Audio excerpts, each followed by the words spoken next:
Family দেখা হচ্ছে একটা নতুন ব্লগে। এখন বাজে হচ্ছে 6:20, একদম আর্লি মর্নিং থেকে আজকে ব্লগটা স্টার্ট হচ্ছে। তো আজকে আমরা যাচ্ছি হচ্ছে বোলপুর শান্তিনিকেতন, একদম আর্লি মর্নিং সবাই মিলে যাচ্ছি, গাড়ি অলরেডি এসে গেছে। আজ বহু বছর পর সবাই ফ্যামিলি মিলে আমরা কোথাও একটা ঘুরতে যাচ্ছি। লাস্ট আমরা গিয়েছিলাম উটি। এখন সব চা খাওয়ার জন্য একটু হল্ট করেছি, তার সাথে এই যে দুজন কিউটি পাই এসছে। কিউটি পাই, ওই কিউটি পাই লেটে এসছে, তাই আমাদের সব বিস্কিট এই কিউটি পাই খেয়ে নিয়েছে।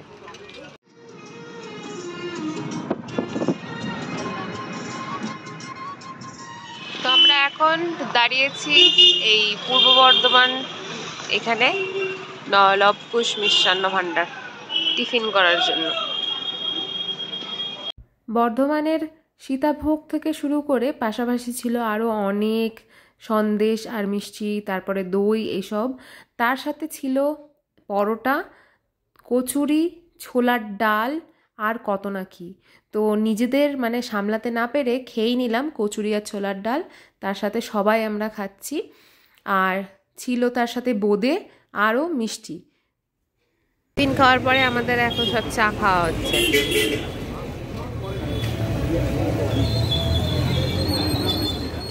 টিফিন খেয়ে পূর্ব বর্ধমান ছাড়িয়ে এখন আমরা চলেছি শান্তিনিকেতনের উদ্দেশ্যে। দেখতেই পাচ্ছ পৌঁছে গেছি, আর শান্তিনিকেতন ইউনিভার্সিটির ঠিক আমরা সামনে দাঁড়িয়ে। এখান থেকে বুক করে নিয়েছিলাম টোটো। টোটোতে সমস্ত সাইট সিন করা যায়, হ্যাঁ, তবে একটুখানি সাবধানে, কারণ বিভিন্ন রকম ওরা প্রাইস চায়। একটু দাম দরস্ত করে মোটামুটি 500 থেকে 600 টাকা এনাফ এই সাইট সিনের জন্য। এখন দেখতে পাচ্ছ প্রতীচী ভবন, যেটি ছিল আমাদের প্রাক্তন ভারতের রাষ্ট্রপতি এবং অর্থনীতিতে নোবেল পুরস্কার বিজয়ী অমর্ত্য সেনের বাড়ি। ওনার শৈশবের অনেকটা দিন এখানে কেটেছে। এখন আমরা আছি কলা ভবন বা আর্টস কলেজের সামনে। তো বিশেষত এই কলেজে বিভিন্ন রকম চারুকলা বা মূলত আর্টসের পরিচর্যা করা হয়। বিভিন্ন রকম স্কাল্পচার দেখতে পাচ্ছ, এখানে একটা বাঁক নিয়ে যাচ্ছে। তো এইগুলো সমস্ত ওখানকারই স্টুডেন্টদের তৈরি। এখন আমরা যেখানে আছি এই হলটা শান্তিনিকেতনের বিভিন্ন রকম অনুষ্ঠানের জন্য ইউজ করা হয়। এখানে একসাথে প্রায় 3000 মানুষকে ম্যানেজ করা যায়।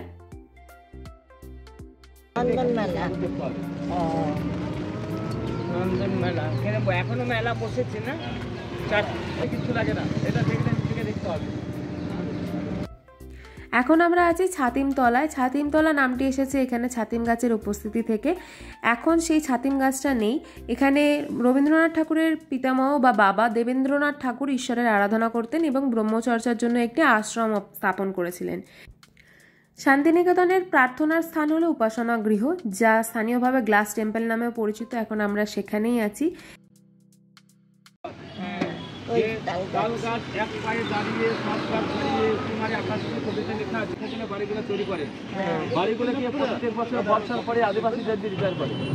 গাছটাও তো মাঝখানে, ওই তো কবিতা লিখেছিলেন কোমরপাড়ার গরুর গাড়ি বোঝাই করা কলসিহারি। ওয়ানের যে সহজ পাঠ বই আছে বাচ্চাদের গাছের ছবি দিয়ে আছে, দেখবেন নন্দলাল ঘোষাটা পেন্টিং করেছে। আচ্ছা, গাছটা 1872 সালে লাগানো। বাচ্চারা পড়াশোনা করেছিল, যে শুরু করেছিলেন। আচ্ছা, ভিতরে যে রাম দেখতে পাচ্ছেন এইগুলোর মধ্যে বাচ্চাদের পড়াশোনাগুলো হয়। বাচ্চারা যেটা সব থেকে আসলাম একটা মধ্যে পেতে বসে একটা মধ্যে বই যখন মাস্টার পিছনে। ঠান্ডার হাত থেকে রক্ষা পেতে আমরা এখন স্ট্রিটের সাইডে একটু চা খেয়ে নিই। আমরা এখন বিশ্বভারতী ঘোরা হয়ে গেছে, আর আজকে এখানকার ওয়েদার পুরো ডিফারেন্ট, এত ঠান্ডা, তারপরে পুরো ক্লাউডি।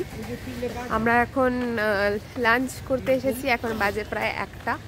তো এসেছি, ওয়েদারটা এনজয়েবল ওয়েদার, হ্যাঁ অবভিয়াসলি।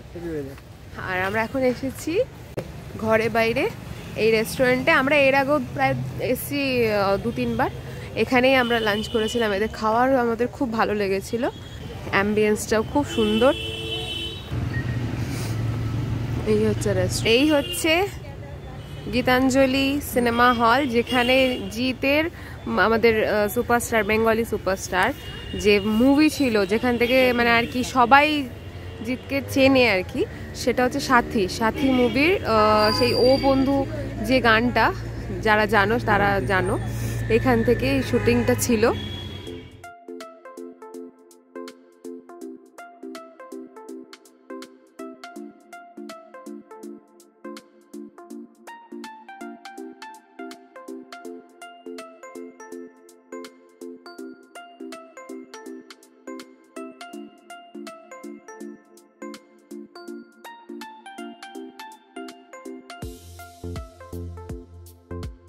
আমাদের আজকে দুপুরের লাঞ্চের মেনু হচ্ছে ভেজ থালি নিয়েছি আমরা এখানে, বাবা মা আর ও, আর আমি একটা এক্সট্রা রাইস নিয়ে নিয়েছি। তার সাথে নেওয়া হয়েছে প্রন মালাইকারি, আছে থালির মধ্যে শুক্তো, পোস্ত, ডাল, আর তার সাথে হচ্ছে মাছ, কাতলা মাছ।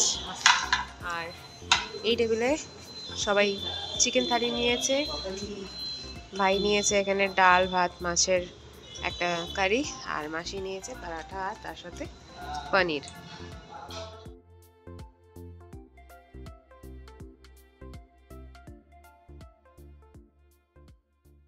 তো আমরা এখন এই জাস্ট লাঞ্চ করলাম, এখন এসেছি সোনাঝুরি।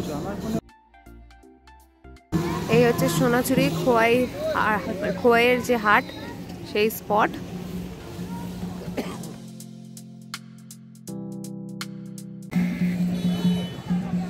ওয়েদারটা বুঝতে পারছো কিনা জানি না, এই পোর্শনগুলো একবার জাস্ট দেখো, পুরো হোয়াইট হয়ে আছে, ফগ। আজ পুরো ক্লাউড, মানে ক্লাউডি ওয়েদার, তার সাথে ভীষণ ফগি। সোনাঝুরিতে এসে সত্যিকার খুব ভালো লাগছিল, কারণ এখানে পাওয়া যাচ্ছিল ট্রাইবাল বিভিন্ন রকম ব্যাগ, তার সাথে জুয়েলারি, শাড়ি ছিল, অনেক অনেক সম্ভার। আর হাতের কাজের যে কতটা নিপুণতা, সেটা এখানে আসলে দেখলে জিনিসগুলো তোমরা বুঝতে পারবে।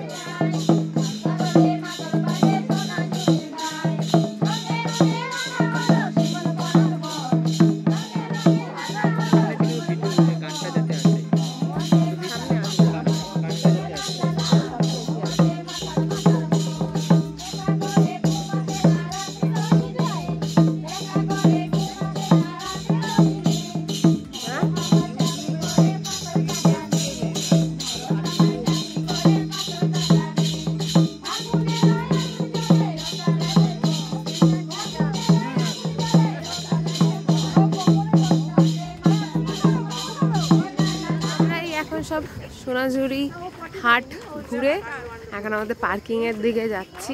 পার্কিংটা অনেকটা দূরে করেছে, তো ওই জন্য আমরা হেঁটে হেঁটে সবাই এখন যাচ্ছি। আর এখান থেকে আমরা যাব হচ্ছে অমর কুটিরের দিকে। তো এখানে সব গুড় জাল দেওয়া হয়, আর এই হচ্ছে ছোলা গুড় বিক্রি হচ্ছে। আমরা এই জাস্ট পৌঁছলাম আমার কুটির।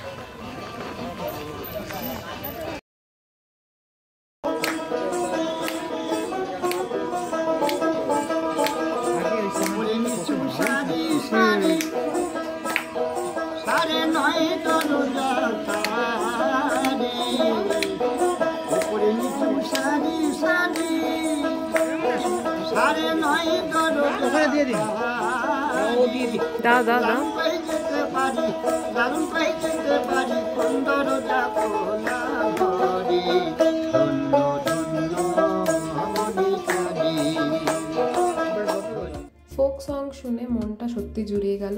এখন আমরা যাচ্ছি আমার কুটিরে, যেখানে তোমরা পেয়ে যাবে বিভিন্ন রকম লেদারের যে মানে হস্তশিল্পের দ্বারা তৈরি বিভিন্ন রকম ব্যাগ, তার সাথে জুয়েলারি, আরও অনেক কিছু।